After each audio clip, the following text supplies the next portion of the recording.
Vijana wetu hawa wameingizwa njiani wakaimbishwa wimbo wasioujua, wanadai haki. Haki gani?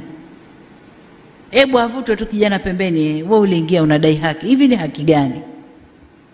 Na hiyo haki hawakuweza kuidai kwa njia nyingine mpaka waingie njiani, wakafanye vurugu, walipwe, wakachome vituo, walipwe, wakafanye vurugu walizozifanya. Hiyo ni haki gani? Lakini jengine wanalobebeshwa, wameingia njiani eti kwa ugumu wa maisha. Astaghfirullah. Turudi kwa Mungu tustaghfiru. Ningekuwa na uwezo, ningebeba vijana wa Tanzania nikawatupa kwenye nchi tofauti tu hapa Afrika pamoja na majirani zetu, wakaone ugumu wa maisha uliokuwepo, alafu waseme kwamba kwao Tanzania ni pahala pema. Hawana sababu, hawana. Ugumu wa maisha kwa raha zako kabisa. Mwenye ugumu wa maisha kweli kwa raha zake kabisa ataingia njiani akaimbe oyoyoyo, huo ugumu wa maisha.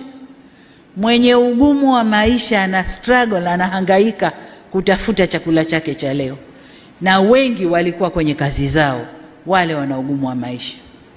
Wengine hawakuwa na ugumu wa maisha, walikuwa wana sababu zao wenyewe.